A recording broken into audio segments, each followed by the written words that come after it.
안녕하세요, 구독자 여러분. 구독과 좋아요는 채널 운영에 큰 힘이 됩니다. 안녕하세요. 제2의 인생을 준비하고 있는 올해로 60세가 된 여성입니다. 저는 평소에도 꾸준히 유튜브를 통해 여러 사연을 챙겨 듣고 있어요. 취미라고 할 정도로 사연 듣는 걸 좋아합니다. 60년 인생 살면서 모질고 힘들었던 시절, 다 견디며 정말 치열하게 살아왔다고 자부할 수 있는데요. 그도 그럴 것이 일찍이 남편을 여인 탓에 저를 위한 삶보다는 남은 가족들을 위해 헌신하며 살았습니다. 공사장 허드렛 일, 식당, 건물 청소 등등 안 해본 일이 없을 정도로 힘겹게 살아왔어요. 그래도 아들 둘 다 장가 보내고 재산 정리도 싹 해서 물려줄 거 물려주고 났는데도 눈치 안 보고 쓸 수 있을 만큼 돈도 남더라고요. 그래서 이제는 하고 싶은 일 조금씩 하면서 저만의 시간을 보내려고 노력 중이랍니다.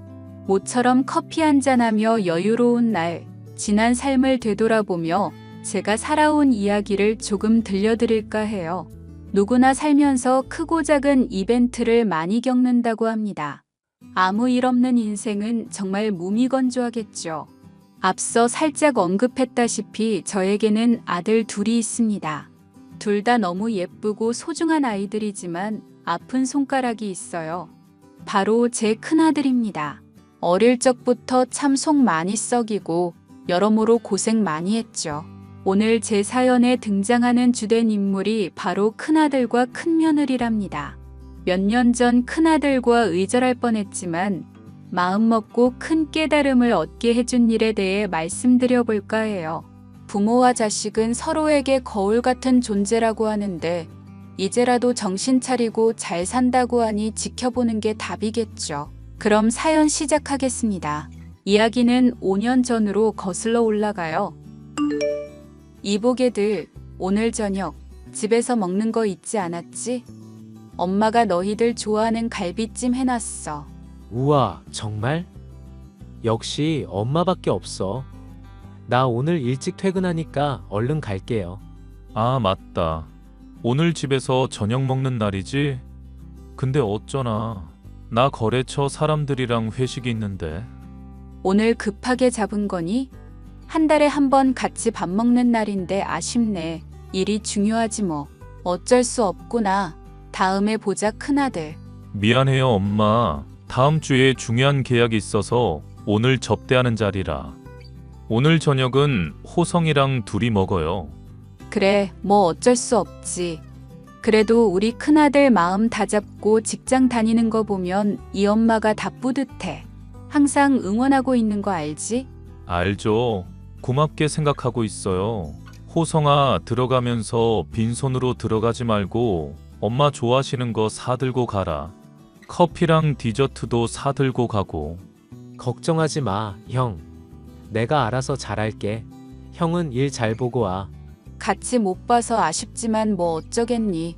아쉬운 대로 우리 둘이 식사하자꾸나. 아참, 호진아. 내일 호성이 편으로 반찬 보내줄 테니까 냉장고에 넣어두고 아끼지 말고 막 먹어. 엄마가 너 좋아하는 꼬막당 해놨어. 번거롭게. 호성아, 형 집 비밀번호 알지? 그거 치고 들어가서 냉장고에 넣어놔라. 내가 요즘 야근에 출장에 바빠서 집에 잘 없거든. 아무튼 오늘 미안해요, 엄마. 저는 서울에서 태어나고 자랐습니다.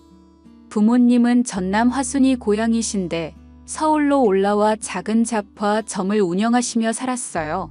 지금은 많이 사라졌지만 시장에 한두 개쯤은 있던 정말 여러 가지를 모아놓고 파는 그런 가게요. 장사를 하셨음에도 불구하고 형편이 좋지 않았고 부모님을 포함한 저희 사남매는 간신히 끼니만 해결할 정도였습니다. 저도 꿈 많고 하고 싶은 것 많던 평범한 소녀였지만 가정 형편과 남은 동생들을 생각하면서 꿈을 잠시 접어둘 수밖에 없었답니다. 아버지가 돌아가시고 엄마마저 몸져 누우시자 더욱 극에 달했죠.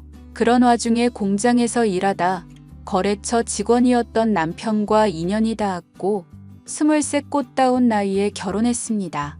시댁도 형편이 좋은 건 아니었지만 그래도 남들 눈치 안 보고 살 수 있는 정도였고 좋은 사람인 것 같아 제가 의지를 많이 했어요. 그렇게 결혼하고 얼마 되지 않은 시점에 연년생으로 아들 둘 낳고 지내다 남편이 사고로 세상을 떠났습니다. 그 시절 남편 잡아먹는 년이라는 모진 소리를 견뎠고 큰애가 3살, 둘째가 2살이던 해 아이들을 데리고 집을 나왔어요. 친정집에 돌아갈까 수십 번도 고민했지만 못난 모습을 보여주기 싫었고 남편의 사망보험금으로 받은 1,000만 원으로 살 집을 마련해 겨우 몸을 녜 수 있었습니다. 어떻게든 살아가야 했기에 아이들을 보육시설에 맡기고 미친 듯이 일만 했어요. 그렇게 10년을 꼬박 일하니 남들 눈치 안 보고 아이들 하고 싶은 거 시켜줄 수 있을 만큼의 여유 자금이 생기더군요. 마음 편히 눈치 안 보고 살 수 있는 방 3칸짜리 작은 빌라를 구매했고 그것을 전원주택까지 참 많은 발전을 했습니다. 아무튼 그렇게 힘든 세월 보내고 지금에 이르렀는데 제가 바라는 게 있다면 아이들이 좋은 가정 꾸려 행복하게 사는 거였죠. 엄마, 아주 바빠요? 아니다. 오늘 일 봐주는 집에 갔다가 점심 지나면 바로 나올 거야. 무슨 일 있니? 다름 아니라 저 결혼하고 싶은 여자가 생겼어요. 어머, 우리 큰아들 연애하니? 만난 지는 좀 됐고요. 사실 같은 회사에서 일하는 직원인데 업무적으로 자주 마주치다 보니. 근데 정말 죄송해요. 뭐가 죄송하니? 우리 아들이 장가 간다는데 이 엄마는 더할 나위 없이 기쁘구먼. 그게 사실은 이 사람이 임신했거든요. 벌써 임신 2개월이고. 뭐? 아이 생긴 게 잘못은 아니지만 그 아가씨는 지금 어쩌고 있어? 몸은 괜찮다니? 엄만 제가 사고 쳤는데 아무렇지도 않아요? 당연히 놀라고 당황스럽지. 그런데 아이를 가진 게 욕먹을 일은 아니잖니? 내가 너희들한테 화내고 그러면 태어날 아이한테도 죄 짓는 거다. 둘이 사랑해서 생긴 아이인데 내가 뭐라 해. 엄마, 정말 죄송해요. 면목이 없어요. 그렇게 말하지 마. 그럼 아가씨 조만간 집으로 데려올래? 배 나오기 전에 결혼하든 애 낳고 결혼을 하든 이야기를 해야 할 것 같은데? 안 그래도 지난주 저 일한다고 했을 때 그때 인사드리고 왔어요. 최대한 빨리 결혼하라고 하셨는데 엄마한테 어떻게 이야기할지 고민하다가 이제야 말씀드려요. 아무렴 어떠니? 최대한 맞춰서 해줄 테니 일단 데리고 와. 좋아하는 음식 뭔지 물어보고 다른 건 못 해줘도 따뜻한 밥 한 끼는 챙겨줘야지. 알았어요, 엄마. 조만간 일정 조율해서 한번 찾아뵐게요. 그렇게 평범한 나날을 보내던 와중 큰아들이 갑작스레 임신 소식을 전했습니다. 하루라도 빨리 제대로 된 가정을 꾸리길 원했던 저는 뜻밖의 소식에 잠시 당황하긴 했지만 내심 기쁘더군요. 큰아들이 어려서부터 워낙 사고를 많이 쳤던 터라 조금 더 안정된 삶을 살았으면 하는 바람이 있었거든요. 며느리는 정말 단아하고 예쁘장하게 생겼더군요. 목소리도 나긋나긋하고 똑 부러지는 성격이 마음에 들었습니다. 사돈댁과 상견례도 하고 본격적인 결혼 준비를 시작했어요. 배 나오기 전에 결혼식을 올려야 한다며 정말 정신없이 이것저것 준비하기 시작했습니다. 두 사람 다 직장이 김포여서 그 근처에 신혼집을 구해주기로 했어요. 나름 제일 좋다는 곳으로 구해주었습니다. 아이까지 생겼으니 정신 차리고 생활하겠지. 넉넉하게 여유자금까지 챙겨주며 행복하게 살길 빌었죠. 그렇게 주변의 많은 축하를 받으며 큰아들이 결혼했고 집안이 화목해지는 듯 했습니다. 배가 점점 불러오자 며느리는 회사를 그만두었고 아들이 외벌이를 시작했어요. 혹여나 먹고 싶은 건 없는지 입덧이 심한 건 아닌지 어디가 불편한 건 없는지 살들이 살펴주었습니다. 딸 하나 더 생겼다고 생각하고 최선을 다해 챙겨주기로 했죠. 예, 새아가 몸은 좀 어떠니? 지난번에 검진 다녀오고 나서 걱정을 좀 하는 것 같던데. 아, 어머니, 안 그래도 연락드리려고 했어요. 제가 빈혈 수치가 좀 높아서 철분제랑 영양제 맞고 하니 괜찮아졌어요. 아들이라 그런지 고기가 그렇게 당겨요. 근데 먹는 것만큼 몸이 회복이 잘 안 돼서 그게 좀 걱정인 거죠. 그래? 그럼 내가 이번에 세아가 좋아하는 갈비찜에서 보내마. 그리고 사골을 푹 고운 게 있거든? 그것도 같이 보낼 테니 챙겨 먹어. 반찬도 몇 개 챙길 테니까. 알겠지? 어머니, 매번 이렇게 신세 만져서 어떻게 해요? 신혼집 해주신 것도 그렇고, 이번에 차 사주신 것도 그렇고, 제가 너무 받기만 하는걸요? 그런 말 말아라. 이게 다 잘 살자고 하는 거야. 여유가 있으니 그만큼 해주는 거고. 내가 어려서 고생한 게 있어서 그런지 자식들만큼은 편하게 살게 해주고 싶구나. 그나저나 더 먹고 싶은 건 없어? 매번 보내주시는 것도 남아요. 잘 챙겨주셔서 감사합니다. 그런데 어머니, 저랑 조만간 데이트 안 하실래요? 데이트? 몸도 무거운 애가 괜찮겠니? 돌아다니면 안 되는 거 아니야? 아기용품도 사야 하고요. 겸사겸사 어머니랑 데이트도 좀 하려고요. 아기용품이 한두 푼이 아니라 어머니 찬스 좀 쓸까 했죠. 하하. 아휴, 뭐 그런 거 가지고 언제든 필요한 게 있으면 말만 해. 이 엄마가 다 해줄게. 괜히 너 몸 불편할 수 있으니까 돈 보내마. 에이, 어머니 안 그러셔도 되는데. 얼굴은 명절이나 같이 식사할 때만 보면 되는 거지 뭐. 굳이 몸도 무거운데 돌아다닐 필요 없다. 방금 계좌로 2천만 원 보냈다. 요즘 조리원 비용도 무시 못한다며? 그걸로 눈치 보지 말고 사고 싶은 거 사고 그래. 어머니, 정말 감사합니다. 제가 앞으로 잘할게요.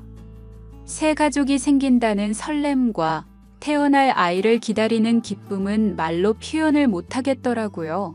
그저 며느리가 건강히 출산하길 바라며 기도를 드리는 일밖에는 할 수 없었습니다. 금전적으로 여유가 있으니 부족한 거 없이 생활할 수 있게 도와줬어요. 그렇게 몇 개월의 시간이 흘러 며느리가 건강한 아들을 출산했고 집안에 아기 울음소리가 울려 퍼졌습니다. 어휴, 우리 며느리 애 낳느라 고생했다. 감사해요, 어머니. 애 낳는 게 이렇게 힘든 건 줄 몰랐어요. 마취 풀리고 이제야 움직일 수 있네요. 아무렴. 애 낳는 게 보통 일이니? 정말 고생 많았다. 호진이 너 앞으로 더 잘해야 할 거야. 아이랑 아내 위해서라도 더 열심히 살아라. 알겠니? 알겠어요, 엄마. 그나저나 코로나 때문에 면회도 안 되고 아이 보러 가는 것도 참 눈치 보이는구나. 나중에 몸조리 끝나고 어느 정도 시간 지나면 보러 갈게. 네, 그러세요. 저희도 조리원에 3주 있을 건데 퇴원하고 오시면 될 것 같아요. 그래. 우리 어여쁜 손주 얼굴 보러 가야지. 세아가 먹고 싶은 거 마음껏 먹고 하고 싶은 거 다 하면서 살아라. 그리고 항상 아이든 너든 건강만 해. 알겠지? 네, 어머니. 염려하지 마세요. 앞으로 제가 더 잘할게요. 신경 써주셔서 감사합니다. 아들과 며느리를 쏙 빼닮은 손주가 태어나니 그렇게 기쁠 수가 없었습니다. 코로나가 한참 기승을 부릴 때라 면회를 가보기는커녕 매일 큰아들이 보내주는 사진으로 아이를 겨우 만나볼 수 있었죠. 당장이라도 달려가 품에 안아보고 싶었지만 코로나 시국인지라 꾹 참았습니다. 그렇게 2달 정도의 시간이 흘렀고 갑자기 일복이 터졌는지 건물 청소 계약이 줄줄이 성사되면서 바쁜 나날을 보내게 되었습니다. 어느 정도 은퇴 준비를 하려 했는데 막바지에 여유 자금을 벌게 해주려나 싶어 열심히 일에 매진했죠. 1푼 2푼 모아 손주 녀석 장난감이라도 더 사주려고 기쁘게 일했네요. 일이 워낙 바빠진 탓에 손주 녀석이 태어난 지 100일쯤 처음 만나게 됐어요. 아들과 며느리가 좋아하는 반찬, 아이 내복을 비롯한 이것저것 용품을 전해주기도 할 겸 큰아들이 사는 곳에 갔습니다. 그런데 말입니다. 오랜만에 만난 며느리는 분위기가 조금 바뀐 듯 했습니다. 육아하느라 고생해서 힘들어서 그런가 푸석푸석해진 머리카락에 초췌한 모습이 참 마음 아프더군요. 그런데 딸이라고 생각했던 큰 며느리가 아이를 낳고 갑자기 태도가 변하기 시작했습니다. 형수님, 저희 왔어요. 주영이 보느라 아주 힘드시죠? 어머님, 도련님 오셨어요? 주영이 이제 막 우유 먹고 잠들어서 조금만 조용히 해주세요. 우리가 때를 못 맞췄구나. 그래, 주영이 먹는 거나 자는 건 이상 없고. 너무 잘 먹어서 문제죠, 흐흐흐. 그나저나 오시느라 고생 많으셨어요. 주영이가 자버려서 안아보지도 못하고. 아무렴 어떠냐. 앞으로 살면서 자주 보면 되는 거지. 그나저나 세아가 너 얼굴이 많이 상했구나. 보약이라도 지어 드셔야 하는 거 아니에요? 형수님 가뜩이나 혼자 육아한다고 지치셨는데 이참에 보약 지어 드세요. 엄마도 다음 주에 보약 지으러 가시는데 겸사겸사 해드리면 되겠지? 에이, 그렇게까지 안 해도 돼요. 아직 나이도 젊은데 무슨 보약이에요.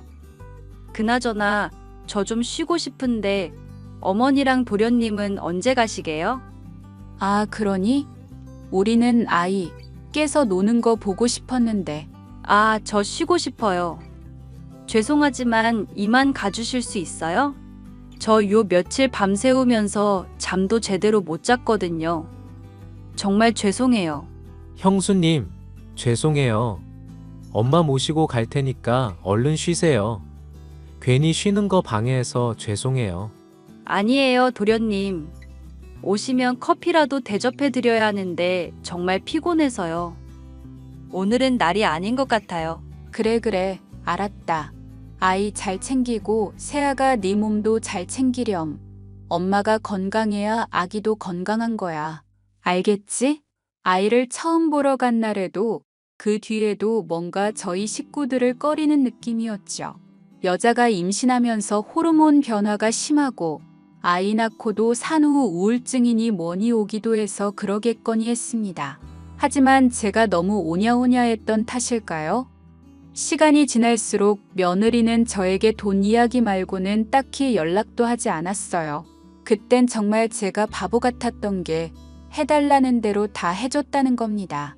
평생 힘들게 벌어서 운 좋게 부동산 쪽으로 성공도 하고 건물도 몇 채 갖고 있으면서 여유로워졌지만 왠지 심적으로는 조금씩 허전해지는 게 썩 기분이 좋지는 않더라고요.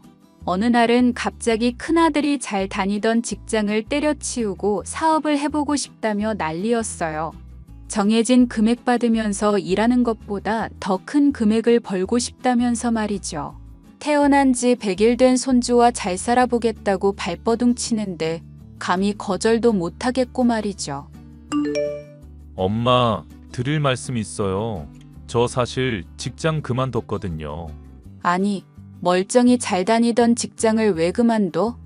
너 회사에서 무슨 일 있었니? 주영이도 태어난 마당에 바짝 벌어야지. 왜 갑자기 그만둔 거야? 사실 사업을 좀 해보고 싶어서요. 월급 받아봤자 박봉이고. 제가 할 수 있는 일이 뭐가 있을까 생각해봤는데 이 사람도 그렇고 카페를 해보면 어떨지 싶어요. 카페. 그거 아무나 하는 거 아니지 않니? 사업이라는 게 말이다. 늘 조심해야 하는 거야. 뭐든 위험성이 따르길 마련이고. 어머니, 저희 못 믿으세요? 주영이까지 태어난 마당에 저희도 어떻게든 잘 살아보려고 하는 거예요. 카페 사업을 하려고 하는 이유는 사람들이 밥은 잘 안 사 먹어도 커피는 사 마시잖아요. 그리고 제가 디저트를 좀 잘 만들어서요. 많이 생각해보고 결정한 거니? 사업하면 돈이 한두 푼 들어가는 것도 아니고 여유자금도 있어야 한다. 최악의 상황을 대비해야지. 엄마, 저 그렇게 못 믿어요? 사고만 치던 옛날에 그 윤호진 아니라고요. 널 못 믿는다는 게 아니라 요즘 코로나 때문에 시국이 시국인지라 자영업하는 사람들이 다 힘들다고 해서 하는 말이다. 지금 시기에 카페 차려봤자 중간 이윤이 얼마나 나올지도 모르는 일이고 너희들이 갓난아이 데리고 잘하려나 걱정되어서 그러지. 아이는 조금 일찍 어린이집 보내거나 베이비시터 부르면 되는 일이죠. 아무튼 저희 이번에 사업하고 싶으니까 죄송하지만 좀 보태주세요. 저희가 잘 되면 어머니도 좋은 거 아니에요? 고민하실 것도 없다고 봐요. 그러니 단도직입적으로 물으마. 얼마 보태주면 되겠니? 더도 말고 딱 5억만 해주세요. 나머진 저희가 대출을 받던지 알아서 할게요. 그렇게 큰아들 내외는 카페 사업을 한다며 이리저리 발벗고 다니기 시작했습니다. 한 달 정도 지켜봤는데 자리도 못 얻고 갈팡질팡하는 모습이 안쓰러워서 제 명의로 된 건물 1층에 세를 주기로 했어요.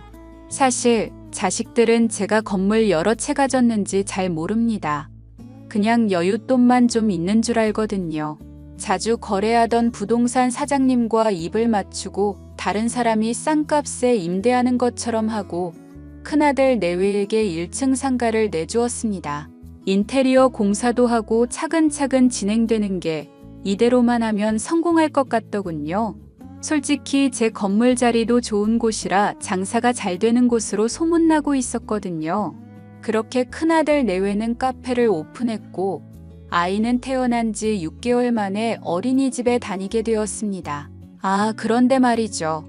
어린이집에 다니니 자꾸 감기 걸려오고 병원도 자주 다니는 게 불안하더라고요. 마음 같아서는 제가 아이를 봐줄까도 싶었지만 본인들이 자처한 상황이니 나서지도 못하고 지켜봐야 했습니다. 답답하기도 하고 잘 해낼 수 있을까 싶은 불안감도 없지 않아 있었죠. 그러다 얼마 뒤 큰 며느리와 제가 갈등을 빚게 되는 사건이 발생합니다. 큰아들 내외가 카페 운영을 하고 나서부터 아무래도 사업에 집중하다 보니 아이가 뒷전이더라고요.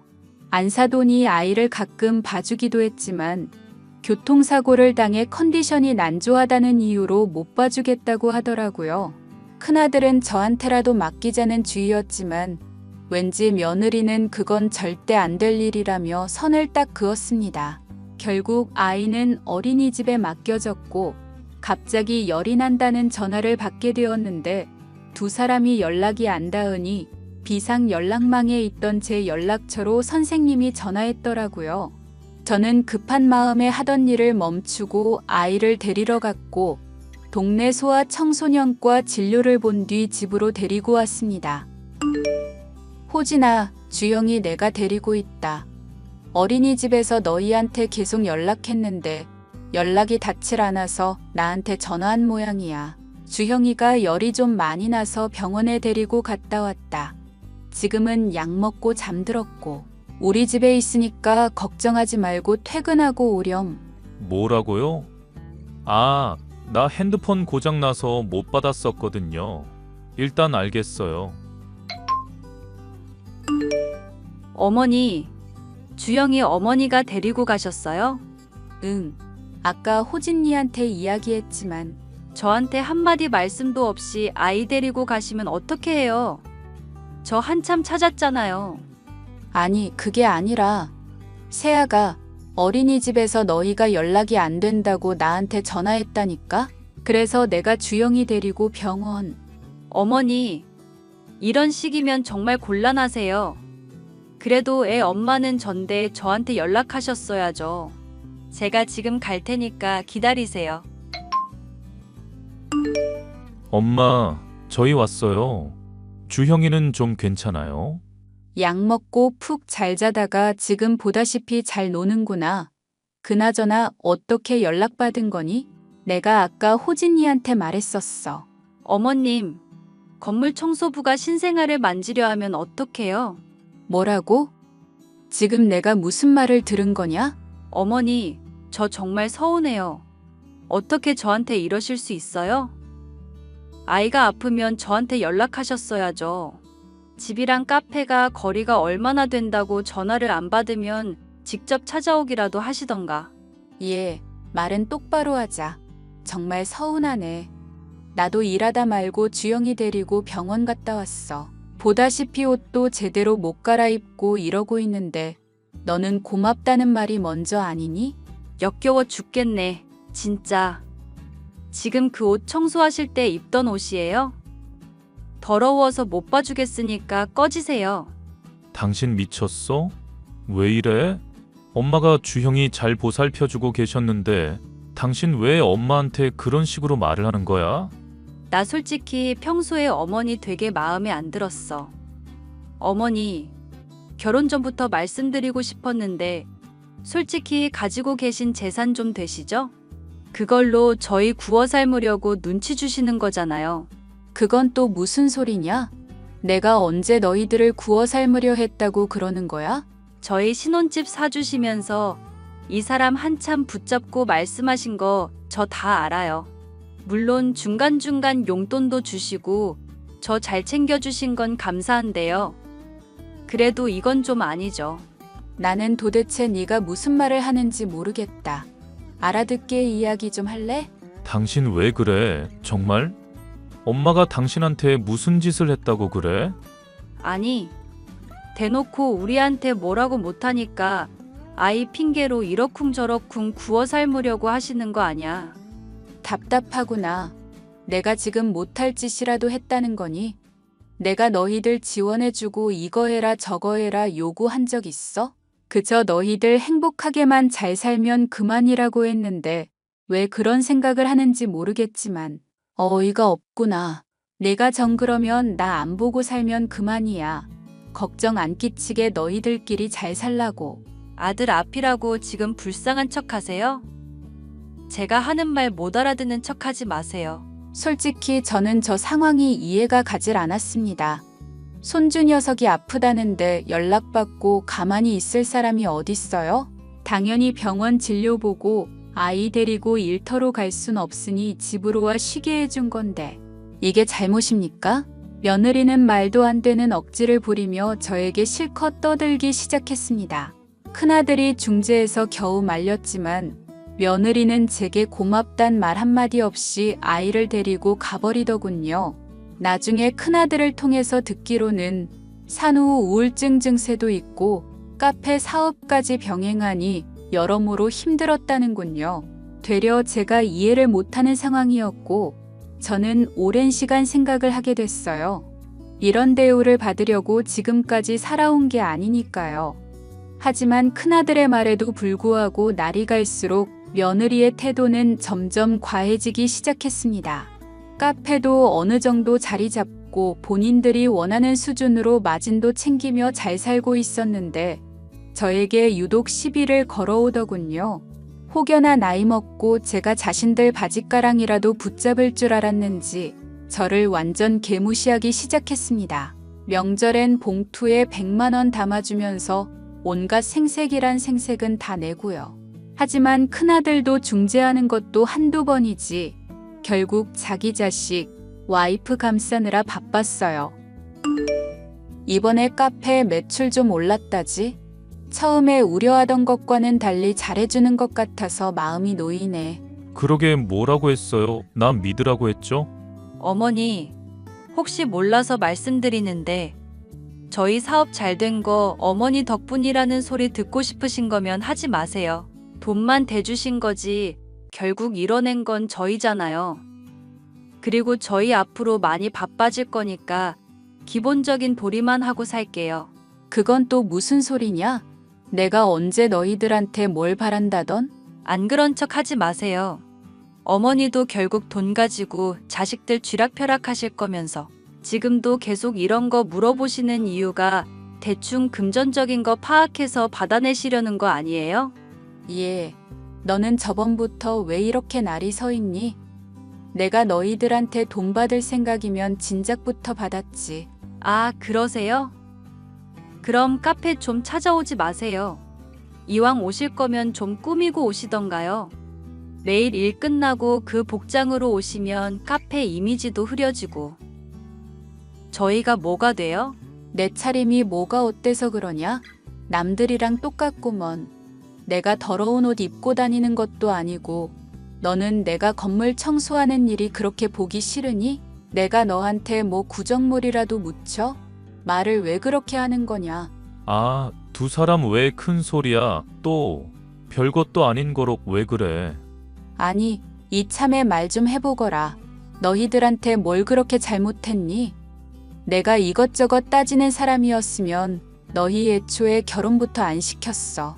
신혼집이고 카페고 뭐고 아무것도 안 해줬다고. 근데 다른 거 안 바라고 너희들 행복하게 사는 거 그거 하나만 바랬다. 요즘 사정은 어떤지 좀 나아진 건지 물어보는 게 그게 그렇게 못할 짓이니? 솔직히 종종 일 끝나고 우리 집에 오셔서 주영이 보고 가시잖아요. 보모 이모님이 그러시는데 일 끝나고 안 씻고 오시죠? 그 손으로 우리 주영이 만지고. 그러니 애가 골골대죠. 뭐? 너 지금 주영이 아픈 게 다 내 탓이라는 거니? 그럼 어머니 탓이 아니고 누구 탓인데요? 우리 집안에서 더러운 사람이 어머니밖에 더 있어요? 더 이상 꼴도 보기 싫으니까 당장 나가세요. 돈으로 생색내실 거면 진작에 내셨어야지. 카페 이미지 떨어지니까 당장 나가세요. 미친, 그 말 후회하게 해줄게. 뭐 어쩔 건데? 어쩔 건데요? 너희 카페 차린 이 건물 내 거다. 주변에 비해서 유독 세가 싸다고 생각 안 들었니? 이제 막 시작하려는 너희한테서 돈 받기 애매해서 그냥 줄까도 생각하다가 법이 안 된다고 해서 정말 최소한의 금액으로 세받은 거다. 그리고 너희들한테 받은 그 월세 다 모아두고 있었고 마침 너희 확장한다고 이야기하는 것 같아서 그 모아둔 돈 보태주려고 왔더니 기껏 하는 소리가 뭐? 나가라고? 엄마, 이 건물이 엄마 거라고. 참나. 거짓말하지 마세요. 자존심도 어디서 그런 자존심을. 증거 있어요? 어차피 내 말은 안 믿을 거니 이 앞에 행복 부동산 사장님 찾아가서 물어봐라. 그 사람한테 내 이름만 대도 알 거다. 너희가 날 이렇게 원하지 않으니 다시는 찾아오지 않으마. 대신 너희들도 더 이상 나한테 바라지도 말고 찾아오지도 마. 너희들끼리 알아서 살라 이 말이다. 엄마. 당신은 가만히 있어. 어머니, 저거 괜히 붙잡아달라고 허세 부리시는 거야. 저는 기가 막힌 상황에 그 자리를 박차고 나와버렸습니다. 그리고 다음날 월세를 기존보다 300만 원 더 올려받을 거라며 통보했고 대신 내주던 공과금 알아서 내라고 손 놔버렸어요. 아무것도 믿지 않던 큰아들 내외는 제 말대로 부동산을 찾아가 저에 대해 한참을 물어봤다 합니다. 그렇게 제가 건물 부자인 걸 알게 되었고 그때야 땅을 치며 후회하는지 매일 절 찾아오더라고요. 몇 번이고 찾아와서는 잘못했다고 비는데 정말 꼴 보기 싫더라고요. 나중에는 아이까지 데리고 와서 제 마음을 어떻게든 돌리려고 애쓰는데 꼴이 참 가관이더군요. 저는 그날 이후로 큰아들 내외와 연락을 하지 않고 지내고 있습니다. 본인들이 알아서 먹고 살 능력되고 어차피 돈 지원해 준 건 없는 셈치고 그렇게 살려고요. 솔직히 가진 재산 나중에 처분할 생각하면 누구에게 얼마큼 물려줘야 할지 고민이 좀 되지만 적당히 분배해서 나눠줘야겠죠. 그리고 일부 금액은 어려운 사람들을 위해 복지시설에 기부도 할 생각입니다. 물론 큰아들 내외에게 마음 같아서는 단 한 푼도 물려주기 싫지만 그래도 자식인데 어쩌겠어요. 다만 정말 제대로 정신을 차리고 반성하는 모습을 보이면 그때 물려줄 겁니다. 그 두 사람이 반성하지 않으면 나중에 손주 녀석한테 물려주면 될 일이니까요. 제가 처음부터 너무 오냐오냐 했던 탓이었고 그저 잘 살겠거니 안일하게 생각했던 그 태도가 문제였던 것 같아요. 그렇게 5년이라는 시간이 흘렀고 저는 제 할 일 하며 즐겁게 인생을 살려고 노력하고 있습니다. 제가 연락을 안 받으니 큰아들이 작은아들을 통해서 이것저것 챙겨 보내기도 하고 안부를 묻기도 하고 그래요. 손주 녀석도 유치원에 입학하고 말도 어찌나 잘하고 똘똘한지 몰라요. 아마 조만간 다 불러서 진지하게 한번 이야기하고 풀지 않을까 싶네요. 제 사연은 여기까지고요. 지금까지 구구절절 긴 사연 들어주셔서 감사합니다. 끝이 사이다가 아니라서 죄송하지만 제 나름대로 자식 교육했다고 생각해요. 5년 동안 아무 지원 없이 본인들 노력으로 모든 걸 다 해결하며 살았으니 얼마나 중요한지도 알았겠죠. 그럼 전 이만 물러가겠습니다. 현진아, 연락 돼? 안녕하세요, 형님. 엄마가 그러던데 이번에 전원주택 지을 거라며? 아, 네. 아버님이 돌아가신 지도 3년이 넘었고 명훈 씨도 내년에는 본사에서 근무할 예정이라 미래를 생각하면 지병이 있으신 어머님과는 같이 살 필요가 있지 않겠냐 하는 얘기를 했거든요. 아, 하긴 그렇겠네. 어머님 방이랑 주방도 따로 만들어 놓을 예정이에요. 그런 걸 마음대로 설계할 수 있나 보네. 네, 맞아요. 그럼 나는 최소 4평 이상의 수납 공간 많은 방으로 해줘. 네? 내가 또 이것저것 모아놓는 성격이잖아. 그니까 수납 공간이 좀 많았으면 좋겠거든? 저기 형님, 어머님한테 못 들으셨어요? 뭘? 형님은 이번 기회에 독립해서 일하는 방향으로 한다고 하셨어요. 아, 뭐 그런 말이 있긴 했지. 근데 있잖아, 내가 지금 만화가가 되고 싶어서 노력 중이란 말이지. 그렇다 보니까 아무래도 가족들이 좀 도와줘야 돼. 그렇게 말씀하시면서 고등학교를 졸업하고 10년간 한 번도 일한 적이 없으시잖아요. 꿈을 쫓는 것도 좋긴 하지만 슬슬 혼자서 돈 벌 생각도 하셔야 할 텐데요. 걱정 마. 언젠가 만화가가 되어 갑자기 돈을 확 벌기 시작할 거거든. 지금은 내 재능에 선행 투자하는 거라고 생각해. 투자라고 해도 10년이 넘어가면 너무 긴 거 아닌가요? 나는 대기만 성형 인간이라고. 뭐 엄마한테는 그렇게 말해놨으니까 내 방은 아까 말한 대로 해줘. 명훈아, 일 끝나면 답 좀 해줄래? 형님에 대해서 할 얘기가 있어. 조금 전에 일 끝났어. 지금 집 가는 버스야. 고생 많았어. 누나가 뭐 사고라도 쳤어? 그런 게 아니라 우리 새로 짓는 집 말이야. 아무래도 형님도 같이 살 거라고 생각하고 계신가 봐. 방 얘기를 하시더라고. 아, 아까 엄마도 나한테 그런 얘기 하더라. 자취하란 얘기를 해도 전혀 들으려고 하지도 않는다고 그러더라고. 그렇구나. 만화가가 어쩌고 하면서 아직도 그런다는데 누나 그림 실력은 10년이 지나도 늘지를 않아. 딱히 노력하는 것 같지도 않고 늘 입만 살았지 뭐. 아, 이건 좀 단호하게 말할 필요가 있겠네. 그거 하려고? 일단 엄마랑 상의 좀 해볼게. 누나가 또 뭐라고 하면 건축업자랑 조정하는 건 전부 다 내가 맡고 있다고 말해. 알겠어. 형님이 너한테만큼은 함부로 못하니까. 아빠가 그랬던 것처럼 쓴소리하는 역할을 나라도 해야 되니까. 그럼 아직 좀 더 귀찮은 일이 있을지도 모르겠지만 얘기한 대로 하자. 응, 알겠어. 1년 후 이사 당일. 현진아, 내 방 짐은 언제 옮겨줄 거야? 짐도 다 내가 직접 쌌는데 옮겨주는 것 정도는 해야지. 형님 짐은 다른 트럭으로 마지막에 옮긴다고 들었어요. 아마 저녁 이후가 되지 않을까 싶어요. 아, 그래? 그럼 그때까지 좀 자고 있을게. 그날 저녁. 아니, 현진아, 뭐야? 이게 어떻게 된 일이야? 전화 좀 받아. 왜 그러세요? 아니, 왜 큰할배가 우리 집에 와 있는 거야? 큰할배요?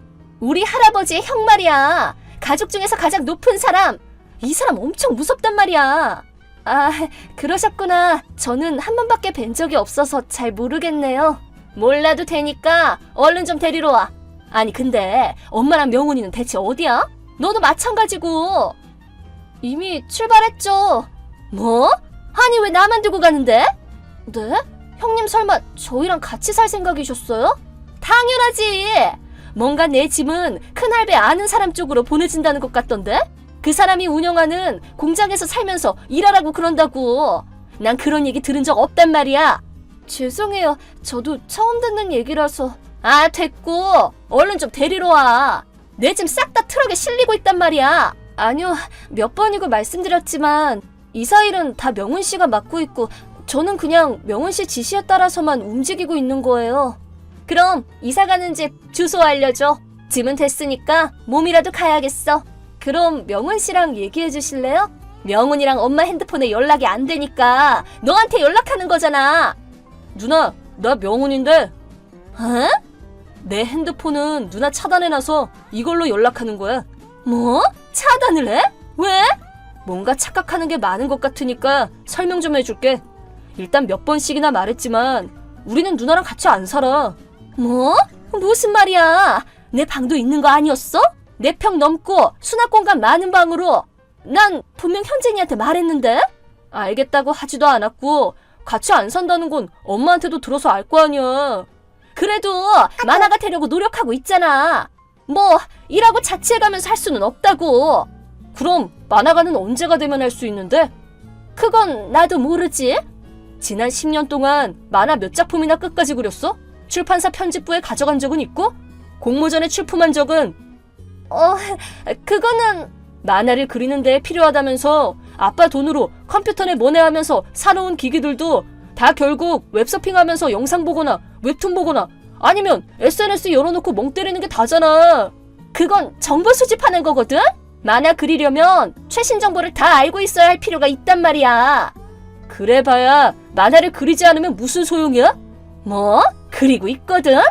일러스트 사이트에 있는 누나 계정 나도 알고 있어. 뭐? 솔직히 누나보다 잘 그리는 사람은 천지에 깔렸고 처음 그림 올린 후로 8년이나 지났는데 하나도 발전이 없잖아. 아니, 그림도 반년에 한 번 올릴까 말까 하는 정도고 그것도 전부 한 장짜리 이상한 낙서 같은 그림만 그려놨지 만화를 올리는 꼴은 한 번도 못 봤는데? 네가 모르는 곳에서 그리고 있거든? 업계 사람들과 인맥을 쌓으려고 나름 노력하고 있단 말이야. 그거 누나가 뭐 착각한 거 아니야? 뭐? 누나 말이야. 한 라이트 노벨 작가한테 자작 일러스트 몇 번이고 보내고 그랬지? 제 일러스트 좀 편집부에 꼭 추천해주세요 라든가 분명 마음에 들어할 거예요 라든가 언젠가 저랑 같이 일해요 라든가 하면서. 그걸 어떻게 알아? 아, 역시 모르고 있었구나. 그 라이트 노벨 작가 담당 편집자가 경수 삼촌이야. 뭐? 아니 진짜로? 뭐야, 친척 중에 그분이랑 연이 닿는 사람이 있었다니 대박. 좀 더 빨리 말해주지 그랬어. 아니, 본론은 그게 아니야. 경수 삼촌은 혼자서 취미로 그림도 그리고 일하면서 많은 프로들의 일러스트를 직접 봐온 사람인데 누나 일러스트를 보고 뭐라고 말했는지 알아? 막 칭찬해준 거 아니야?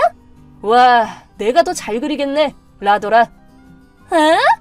누나는 지난 10년 동안 만화가를 지망한다고 말하면서 노력은 하나도 하지 않았어. 그냥 백수라고. 야! 굳이 말 안 해도 알지? 만화가가 되고 싶으면 그렇게 되기 위해 무엇을 해야 하는지 생각하고 진지하게 임해라. 엄마 아빠한테 매번 듣던 소리잖아. 나도 몇 번이나 말했었고. 그런데 지금까지 귀를 꾹 닫고 안 들은 건 누나야. 그림 공부를 할 수 있는 전문 학교도 있는데 가려고조차 하지 않았잖아. 자취하라는 얘기도 다 무시하고 집조차 알아보지 않은 것도 누나 본인이야. 아니, 그래도 결국 우리는 가족이니까 나는 같이 사는 걸로 알고 있었지. 나나 엄마나 같이 안 살 거야. 앞으로는 혼자 살아. 이제 더는 못 도와줘 라고 분명히 말했어. 얘기를 꺼내고 나서 1년이나 기간을 줬는데도 그 기간을 활용 못한 건 누나야. 아니, 그래도 이런 건 살 곳이랑 일할 거리를 준비해준 것만으로도 감사하게 생각하라고. 야, 나는 만화가가 되고 싶단 말이야. 꿈을 쫓는 건 딱히 안 말려. 큰할아버지도 누나가 하고 싶으면 안 말릴 거라고 하더라. 하지만 먹고 살 돈은 직접 버는 게 조건이야. 싫어. 난 엄마랑 너랑 살고 싶어. 제발 부탁이야. 애도 아니고 때 좀 그만 써. 사회가 얼마나 힘든 곳인지도 좀 느껴보란 말이야. 그럼 간다. 야, 싫어. 두고 가지 말란 말이야. 그 후 결국 제 시누이는 가족 중에 가장 파워가 센 큰 할아버님에 의해 한 공장의 기숙사에서 살게 되었습니다. 하지만 인터넷도 되고 식당도 있어서 주거 환경은 나쁘지 않은 기숙사라고 합니다. 처음에는 반항이라도 하려 했는지 단식 투쟁을 벌였다고 하는데 큰할아버님의 방침으로 완전히 무시해버린 결과 공복을 참지 못해 3일 만에 항복하고 말았다고 하네요. 그리고 그날 오후부터 일을 하기 시작해 선배한테 혼나가면서 오는 일도 있었다고 하지만 알고 보니 손재주가 꽤 좋아서 지금은 일을 척척 해낸다고 하네요. 익숙하지 않은 생활로 잠깐 동안은 힘들겠지만 우선은 먹고 사는 게 가장 우선이죠. 이제는 형님이 하는 걸 봐서 어떻게 해나갈지를 생각할 거라고 합니다.